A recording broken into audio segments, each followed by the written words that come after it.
नमस्कार विद्यार्थी मित्रांनो, स्कॉलरशिप आणि बरंच काही या आपल्या यूट्यूब चॅनलमध्ये तुम्हा सर्वांचं पुन्हा एकदा मनापासून स्वागत। आपण आज मंथन परीक्षेसाठी सामान्य ज्ञान आणि स्कॉलरशिपसाठी एकाच शब्दाचे भिन्न अर्थ हे समजून घेणार आहोत।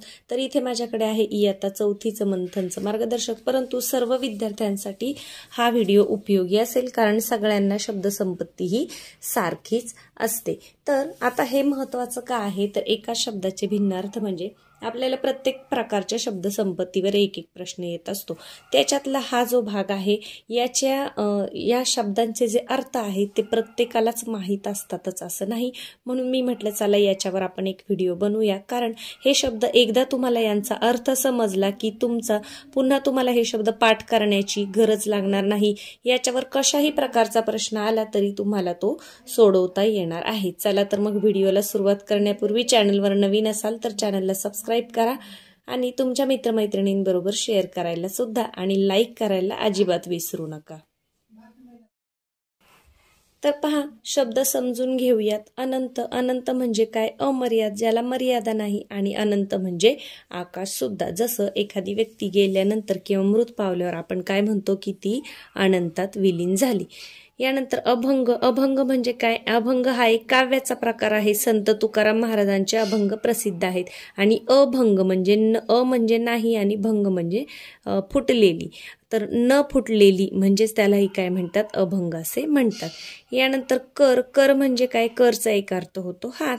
कर म्हणजे सरकारी सारा, म्हणजे आपण जो टॅक्स भरतो त्याला सुद्धा मराठीमध्ये कर म्हणतात। आणि कर म्हणजे किरण सुद्धा, प्रकाशाचा जो किरण आहे त्याला कर सुद्धा म्हणतात। यानंतर कर्ण, कर्ण म्हणजे काय? कर्ण म्हणजे कान। कर्ण म्हणजे महाभारतातील जे एक योद्धा आहे, म्हणजे कर्ण तुम्ही ऐकलं असेल कर्ण। यानंतर त्रिकोणाच्या काटकोनासमोरील बाजू, त्रिकोण म्हणजे काटकोन त्रिकोण जो असतो त्याच्या काटकोनासमोरील जी बाजू असते ती असते कर्ण। इकडची जी तिरपी बाजू असते तिला काय म्हणतात? कर्ण असे म्हणतात। म्हणजे कर्ण म्हणजे कान, पण कर्ण हे नाव सुद्धा आहे। यानंतर त्रिकोणाची काटकोनासमोरील बाजू।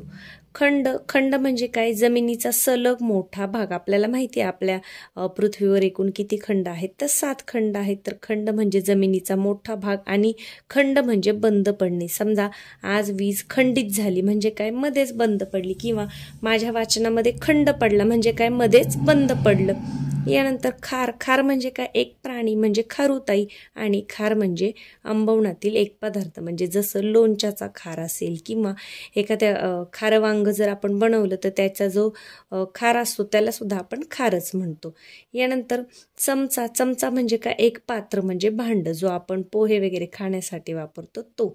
चमचा म्हणजे काय? ढवळाढवळ करणाऱ्या माणसाचे विशेषण। आपण काय म्हणतो? तो अमुक तमुक आहे ना, त्याचा चमचा आहे, म्हणजे काय? तर त्या ढवळाढवळ करणारा एक माणूस आहे असं। जलद, जलद म्हणजे ढग, आणि जलद म्हणजे लवकर सुद्धा। जीवन, जीवन म्हणजे पाणी सुद्धा, पाण्याला जीवन म्हणतात, आणि जीवन म्हणजे आयुष्य सुद्धा। आता पाणीमध्ये नला जर दुसरी वेलांटी असेल तर त्याचा अर्थ पिण्याचं पाणी होतो। नला जर पहिली वेलांटी असेल तर त्याचा अर्थ काय होतो? हात असा होतो। पुढे तळी, तळी म्हणजे काय? खंडेश्वराचा एक आराधना प्रकार। म्हणजे पहा, जेजुरीला गेल्यानंतर तिथे खोबरं आणि हळद ताटात घेऊन तळी जी भरतात ना, ती त्याला म्हटले आराधना प्रकार, म्हणजे ती तळी। यानंतर तळी म्हणजे तलाव सुद्धा, आणि तळी म्हणजे तळाला सुद्धा। एखाद्या भांड्याच्या तळाला किंवा विहिरीच्या तळाला त्याला सुद्धा तळी म्हणतात। तीर, तीर म्हणजे काय? तीर म्हणजे काठ, नदीचा काठ, नदी तीर। यानंतर तीर म्हणजे बाण सुद्धा। दंड, दंड म्हणजे बाहू सुद्धा, आणि दंड म्हणजे शिक्षा सुद्धा। हे वेगवेगळे अर्थ आहेत। ध्यान म्हणजे समाधी, आणि ध्यान म्हणजे काय? चिंतन करणे। नाव म्हणजे होडी सुद्धा होतं, नाव म्हणजे नावलौकिक सुद्धा होतं, आणि नाव म्हणजे कीर्ती सुद्धा होतं। यानंतर पुढे पाहूया पक्ष, पक्ष म्हणजे काय? एखादी राजकीय संघटना। यानंतर पक्ष म्हणजे पंखाला सुद्धा पक्ष म्हणतात। पक्ष म्हणजे 15 दिवसांचा जो कालावधी आहे पंधरवडा, त्याला पण पक्ष म्हणतात। जसं कृष्ण पक्ष आहे, शुक्ल पक्ष आहे। यानंतर पक्ष म्हणजे वादातील बाजू। वादातील बाजू म्हणजे काय? की आपण समोरच्या पक्षाचं बोलणं ऐकून घेतलं पाहिजे, म्हणजे दुसऱ्या बाजूचं ऐकून घेतलं पाहिजे या अर्थाने। यानंतर पात्र, पात्र म्हणजे भांडे सुद्धा। पात्र म्हणजे नदीचे पात्र सुद्धा। पात्र म्हणजे योग्य सुद्धा, की तो बक्षिसास पात्र आहे, आणि पात्र म्हणजे कारणीभूत सुद्धा। पुरी म्हणजे खाण्याचा पदार्थ. यानंतर पुरी म्हणजे नगर सुद्धा, नगर म्हणजे शहर या अर्थाने. माया म्हणजे धन, पैसा, माया म्हणजे ममता आणि माया म्हणजे कपडा शिवताना कडेनी जी सोडलेली थोडी जागा असते. पहा, टीप मारताना जेव्हा एखादा कपडा शिवलेला असतो तर टीप मारताना थोडीशी जागा सोडून शिवलेलं असतं की आपल्याला कमी जास्त सुद्धा ते करता आलं पाहिजे. तर ती जी सोडलेली जागा आहे त्याला सुद्धा माया म्हणतात. यानंतर माळ म्हणजे फुलांची माळ आणि माळ म्हणजे एखादी ओसाड जागा की जिथं पीक नाही, झाडं नाही, त्याला रानोमाळ या अर्थाने. वर म्हणजे वरची दिशा, वर म्हणजे आशीर्वाद सुद्धा आणि वर म्हणजे नवरा सुद्धा. तुम्ही पाहिलं असेल लग्न कार्यामध्ये वर पक्ष, वधू पक्ष, वधू म्हणजे नवरी मुलगी आणि वर म्हणजे नवरा. वात म्हणजे वारा, वाऱ्याचा समानार्थी शब्द आहे. वातचा दुसरा अर्थ दिव्याची वात हा सुद्धा होता आणि वात हा एक विकार आहे. जसं थंडीमध्ये आपल्या हातापायांना वात येतो, त्याला काय म्हणतात? विकार. म्हणजे विकार या अर्थाने सुद्धा वात हा शब्द वापरतात. हार म्हणजे काय? पराभव आणि हार म्हणजे फुलांची गुंफलेली माळ. हे माहिती आहे तुम्हाला, फुलांचा हार. शृंग म्हणजे सिंग सुद्धा आणि शृंग म्हणजे शिखर सुद्धा. मित्र म्हणजे सूर्य सुद्धा आणि मित्र म्हणजे दोस्त असा सुद्धा एक मित्रचा अर्थ होतो. यानंतर अंक म्हणजे काय? अंक म्हणजे मांडी सुद्धा हा अर्थ होतो. हा बऱ्याच जणांना माहीत नाहीये. अंक म्हणजे आपले गणितातला जो आकडा सुद्धा आणि अंक म्हणजे नाटकाचा एक भाग. म्हणजे नाटकाचे अंक असतात, पहिला अंक, दुसरा अंक या पद्धतीने. कळ म्हणजे भांडणाचे कारण आणि कळ म्हणजे वेदना सुद्धा. जसं माझ्या हाताला कळ आली किंवा माझ्या पायाला कळ आली असं आपण बोलताना म्हणतो. काळ म्हणजे मृत्यू सुद्धा, काळ म्हणजे वेळ सुद्धा आणि काळ म्हणजे यम सुद्धा. यमाला सुद्धा काय म्हणतात? काळ असं म्हणतात. यानंतर घास म्हणजे जेवणातील एक घास. आपण जे जेवताना घेतो ते एक एक घास आणि घास हा गवताचा एक प्रकार आहे. म्हणजे गुरांना चारण्यासाठी एक प्रकारचं गवत लावलं जातं, त्याला पण काय म्हणतात? घास असं म्हणतात. घाट म्हणजे डोंगर माथ्यावरील रस्ता. घाट म्हणजे प्रयत्न करणे सुद्धा होतं आणि घाट म्हणजे नदीच्या पायऱ्या. जसं आता प्रयत्न करणे कशाला म्हणू शकतो आपण? की आज मी पुरणपोळीचा घाट घातलेला आहे किंवा एखादी गोष्ट प्राप्त करण्यासाठी मी मोठा घाट घातला या अर्थाने प्रयत्न करणे असा सुद्धा याचा अर्थ होतो. आणि घाट म्हणजे नदीच्या पायऱ्यांना सुद्धा घाट म्हणतात. जरा म्हणजे म्हातारपण आणि जरा म्हणजे थोडेसे. डाव म्हणजे खेळी, डाव म्हणजे कपट सुद्धा, कारस्थान सुद्धा आणि डाव म्हणजे प्राचीन उपचार पद्धती. तर प्राचीन काळी जेव्हा फारसे औषधोपचार नसायचे तेव्हा काय केलं जायचं? काही आजारांमध्ये जसं की घटसर्प तर झालेल्या जनावरांना किंवा मग कधी कधी मुलांना सुद्धा पहा असे लोखंड गरम करून त्याचे चटके दिले जायचे. त्याला म्हणायचे की डाव देणे. म्हणजे काय? एखादा लोखंड गरम करून त्याला चटका देणे, याला डाव असं म्हणतात. म्हणून इथं म्हटलंय की प्राचीन उपचार पद्धती. तट म्हणजे किल्ल्याची भिंत, तट म्हणजे किनारा सुद्धा आणि तट म्हणजे कडा सुद्धा. ताण म्हणजे त्रास, ताण म्हणजे गायनातील स्वर, म्हणजे गाण्याचे जे स्वर आहेत वेगवेगळे त्याला सुद्धा ताण असं म्हणतात. आणि ताण म्हणजे ओढणे किंवा ओढ देणे. धड म्हणजे मानेखालचा आपला जो शरीराचा भाग आहे, डोकं सोडून खालचा भाग मानेच्या खालचा, त्याला धड म्हणतात. धड म्हणजे नीटनेटके आणि धड म्हणजे स्पष्ट असा सुद्धा त्याचा अर्थ होतो. यानंतर नाद म्हणजे काय? आवाज. तिच्या पैंजणांचा नाद माझ्या कानावर आला. म्हणजे काय? आवाज. आणि नाद म्हणजे काय? छंद. जसं त्याला चित्र काढण्याचा नाद आहे. पर म्हणजे पीस सुद्धा होतं पक्षाचं. पर म्हणजे परका सुद्धा होतं आणि पर म्हणजे परंतु सुद्धा. पार म्हणजे पलीकडे. जसं नदी पार, डोंगरा पार म्हणजे पलीकडे. आणि पार म्हणजे झाडाभोवती ओटा. गावाकडे पहा एखादं मोठं वडाचं किंवा पिंपळाचं झाड असतं आणि त्याच्या भोवती मोठा ओटा असतो. तिथे गावातली माणसं दुपारच्या वेळेला विश्रांतीसाठी बसायची पूर्वीच्या काळी. त्याला काय म्हणायचं? पार असं म्हणतात. पूर म्हणजे नगर सुद्धा आणि पूर म्हणजे पाण्याचा पूर जो आपल्या नदीला येतो तो. भाव म्हणजे किंमत सुद्धा, भाव म्हणजे दर सुद्धा आणि भाव म्हणजे भावना सुद्धा. भेट म्हणजे नजराणा म्हणजे एखादी वस्तू आणि भेट म्हणजे भेटणे असा सुद्धा अर्थ होतो. मान म्हणजे मोठेपणा आणि मान काय? शरीराचा एक भाग म्हणजे आपली जी मान आहे ती. वाणी म्हणजे व्यापारी, वाणी म्हणजे सरपटणारा किडा. पावसाळ्यामध्ये पहा जे ते लाल किडे निघतात त्याला पण आपण वाणी म्हणतो. आणि वाणी म्हणजे गोड. जसं आपली वाणी नेहमी गोड असावी म्हणजे बोलणे बोल. वारी म्हणजे यात्रा, वारी म्हणजे नियमित फेरफटका. साल म्हणजे वर्ष सुद्धा आणि साल म्हणजे झाडाची साल सुद्धा.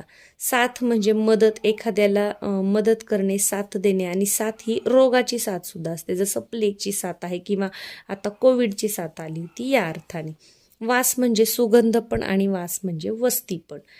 चपला म्हणजे वीज आणि चपला म्हणजे वाहन, पायातील वाहन, असे दोन अर्थ आहेत. तर याच्यावर बऱ्याच वेळा परीक्षेमध्ये प्रश्न विचारला जातो. सूत म्हणजे दोरा. सूतला जेव्हा दुसरा उकार असतो तेव्हा त्याचा अर्थ दोरा होतो, पहिला उकार असेल तेव्हा त्याचा अर्थ मुलगा होतो. सूत म्हणजे दोरा, सूत म्हणजे सारथी सुद्धा आणि संधान असा सुद्धा होतो. तर या पद्धतीने इथे एक शेवटचं दिले, नारळ म्हणजे श्रीफळ आणि नारळ म्हणजे नारिकेल. तर हे जे शब्द आहेत याचे अर्थ आता मी तुम्हाला समजून सांगितले आहे. तुम्ही 1 ते 2 वेळा जरी हा व्हिडिओ पाहिला आणि स्वतः हे शब्द वाचले तर हे तुमच्या अगदी कायमस्वरूपी लक्षात राहणार आहे. आणि तुम्हाला माहिती आहे इयत्ता 2री पासून तर अगदी तुम्ही कोणतीही परीक्षा द्या तर त्याला आपली ही जी शब्दसंपत्ती आहे मराठीची, इंग्रजीची, तर ही सारखीच असते. थोडेफार शब्द जसं जसं आपण मोठं होऊ तसे तसे त्याच्यामध्ये भर पडते. तर हे तुम्ही ऐका, लक्षात ठेवा. याच्यावर कोणत्याही प्रकारचा प्रश्न आला तरी तुम्हाला तो सोडवता येणार आहे. प्रश्न सोडवण्यासाठी काय करायचं तर प्रश्न वाचल्यानंतर तुम्हाला त्या प्रश्नाचा अर्थ समजून घ्यायचा आहे. आणि हे आता जे आपण पाहिले हे अर्थ तुम्हाला एकदा समजले की कोणताही प्रश्न आला तरी अगदी 1 ते 2 सेकंदामध्ये तुम्ही त्याचं उत्तर सोडवू शकणार आहात. चला तर मग आता याच्या व्यवसायावरचे प्रश्न आपण पाहूयात. आता पहा प्रश्न कसे असतात. गिराईकाने दुकानदाराला तांदळाचा भाव विचारला. भाव विचारला म्हणजे काय? भक्ती का? इथे भावचा अर्थ भक्ती होतो का? नाही. भावचा अर्थ भावना होतो का? तांदळाची भावना नाही. भावचा अर्थ किंमत होतो का? हो. म्हणजे आपलं उत्तर आहे पर्याय क्रमांक 3. आणि भाव म्हणजे मान तर नाहीच, हा चुकीचाच अर्थ आहे. म्हणजे इथं आपल्याला कोणता शब्द निवडायचा आहे? पर्याय क्रमांक 3 किंमत. गार वारा सुटल्यामुळे पशुपक्ष्यांची काया थरथरत होती. आता काया म्हणजे काळा का? नाही. शरीर, पंख, माया. तर इथे काय अर्थ होतो? काया म्हणजे शरीर. तर पर्याय क्रमांक 2 हे आहे तुमचं उत्तर. यानंतर माधवने वडिलांचे नाव कमावले. आता नाव म्हणजे इथे होडी अशा अर्थाने आहे का? नाही. नाव म्हणजे आदर का? नाही. सन्मान, नावलौकिक. मग याचा अर्थ काय होतो? नावलौकिक असा होतो. म्हणजे पर्याय क्रमांक 4 हे आहे तुमचं उत्तर. नाटकातील सुदाम्याचे पात्र मुलांना आवडले. आता पात्राचा अर्थ भांडे पण होतो. मग इथे भांडे होतो का अर्थ? नाही. नाटकातील भूमिका हे बरोबर आहे, योग्य पण नाही. आणि नदीचा प्रवाह पण नाही. तर नाटकातील सुदाम्याचे पात्र म्हणजे सुदाम्याची जी भूमिका केलेली आहे ती मुलांना आवडली. पर्याय क्रमांक 2. पुढील वाक्यातील अधोरेखित शब्दाचा अर्थ कोणता? माधवच्या घरात लोकांची नेहमी वावर असतो. आता या वावरचा अर्थ शेत होतो का? तर नाही. वावर म्हणजे वर्दळ असते का? बरोबर आहे. किनारा का? नाही. आणि ये जा बरोबर आहे. म्हणजे वर्दळ आणि ये जा हे 2 बरोबर आहे. ब आणि ड. तर ब आणि ड कुठे आहे? पहा, फक्त ब आणि ड. पर्याय क्रमांक 4. वाक्याचा अर्थ समजून घ्यायचा आहे म्हणजे कोणता शब्द योग्य आहे हे तुम्हाला कळतं. आता वावर म्हणजे शेत हे सगळ्यांना माहिती असायला हवं. यानंतर खालील वाक्यातील दुसऱ्या अधोरेखित शब्दाचा अर्थ दिलेल्या पर्यायातून शोधा. आता दुसऱ्या अधोरेखित शब्दाचा अर्थ, मोठ्या माणसांचा मान राखावा, त्यांना पाहून मान फिरवू नये. आता दुसरा काय आहे? दुसरा मान कोणता आहे? इथे. मग मान फिरवू नये म्हणजे काय? गर्व का? नाही. मोठेपणा नाही. आदर सुद्धा नाही. तर मान फिरवू नये म्हणजे शरीराचा अवयव म्हणजे दुसरीकडे असं तोंड करू नये, मोठ्या माणसांचा मान ठेवायचा या अर्थाने. यानंतर खालीलपैकी शब्द व त्यांचे अनेक अर्थ यांची कोणती अयोग्य जोडी आहेत? अयोग्य जोडी पहा. तीर म्हणजे काठ आणि तीर म्हणजे बाण. पूर म्हणजे खाण्याचा पदार्थ. पूर म्हणजे भावना. हे चुकीचं आहे. पहा, पूर म्हणजे भावना असं होत नाही. काळ म्हणजे वेळ, मृत्यू बरोबर आहे. पक्ष, पंधरवडा, वादातील बाजू. मग आपल्याला अयोग्य विचारले ना, मग अयोग्य कोणतं आहे? पूर म्हणजे खाण्याचा पदार्थ आणि पूर म्हणजे भावना. तर ही जोडी अयोग्य आहे. यानंतर सोबतच्या आकृतीतील शब्द कोणत्या अर्थाचे आहेत? आता पहा, नदीचे पात्र, योग्य, भांडे, कारणीभूत. आता योग्य, नदीचे पात्र, भांडे आणि कारणीभूत. तर कशाचं आहे हे? पात्र. पात्र म्हणजे नदीचे पात्र पण, पात्र म्हणजे कारणीभूत पण, पात्र म्हणजे भांडे पण आणि पात्र म्हणजे योग्य पण. आपण पाहिलं होतं वाक्य की हा बक्षिसास पात्र आहे किंवा शिक्षेस पात्र आहे. यानंतर हार या शब्दाचे 2 वेगवेगळे अर्थ असणारी जोडी शोधा. आता वेगळे अर्थ पाहिजे. हार म्हणजे विजय का हार आणि विजय हे तर विरुद्धार्थाचे शब्द झाले. हार पत्करणे हे सुद्धा होऊ शकत नाही, हा तर वाक्प्रचार झाला. हार म्हणजे पराभव आणि हार म्हणजे फुलांचा हार. इथे आहेत वेगवेगळे अर्थ. पर्याय क्रमांक 3 आणि हार पराभव एकाच अर्थाने दिले. खालील शब्दांच्या यादीतील नाव या शब्दाचे अर्थ असणारे एकूण किती शब्द आहेत? तर नाव म्हणजे पहा, एक प्राणी नाही, आदर नाही, होडी म्हणजे एक झालं, पंख, कीर्ती, मान, नावलौकिक 2 झालं, बाहून आहे म्हणजे 2च फक्त. कुठे आहे? पर्याय क्रमांक 4. पन्हाळा हा किल्ला कोल्हापूर जिल्ह्यात आहे. या वाक्यातील पूरचा अर्थ कोणता? कोल्हापूर, मग आपल्याला वाचूनच कळते पूर म्हणजे नगर या अर्थाने. फवारा, पाणी आणि पूर्ण होणार आहे का? तर नाही. यानंतर माया या शब्दाचे 2 वेगवेगळे अर्थ असणारे जोडी शोधा. माया काया नाही हे तर यमक जुळवलंय. माया प्रेम, माया ममता समता हे पण नाही येणार. ममता आणि धन. माया म्हणजे ममता पण आणि माया म्हणजे धन सुद्धा. म्हणजे इथं आपलं उत्तर काय आहे? पर्याय क्रमांक 4. यानंतर प्रतापगडाचा तट भक्कम आहे. आता तट म्हणजे आपण पाहिलं तर तट म्हणजे किनारा, पण प्रतापगडाचा किनारा असेल का? तर नाही. तर तट म्हणजे इथे काय असणार आहे? किल्ल्याची भिंत. बाण आणि काठ हे ते येणारच नाही. तर पर्याय क्रमांक 2 हे असणार आहे तुमचं उत्तर. म्हणजे या प्रकारच्या प्रश्नांना तुम्हाला वाक्य वाचायचे, वाक्य समजून घ्यायचे आणि हे जे अर्थ आपण सुरुवातीला सांगितले, समजावून दिले, तेही तुम्हाला समजावून घ्यायचे. अगदी हे शब्द पाठ असतील तर आपलं खूप अगदी 2 ते 3 सेकंदामध्ये आपलं उत्तर सोडवून होतं आणि मग आपल्याला इतर जे गणितचे कठीण प्रश्न आहेत त्यांना सोडवण्यासाठी जास्तीचा वेळ देता येतो. म्हणून मराठी आणि इंग्रजीमध्ये शब्दसंपत्ती पाठ करणं, पाठ असणं फार महत्त्वाचं आहे. याच्यासाठी काय करायचं असतं तर वरचेवर हे वाचायचं असतं. तुमच्या मित्रमैत्रिणींना, एकमेकांना मोकळ्या वेळामध्ये तुम्ही याचे अर्थ विचारू शकता. या पद्धतीने जेव्हा तुम्ही पाठांतर कराल तेव्हा ते तुमचं अजिबातही विसरत नाही. चला तर मग पुढच्या व्हिडिओमध्ये आपण पुढचा एखादा घटक पाहूया. आजचा व्हिडिओ आवडला असेल तर लाईक करायला कुणीही विसरू नका. चॅनलवर नवीन असाल तर सबस्क्राईब करा. धन्यवाद.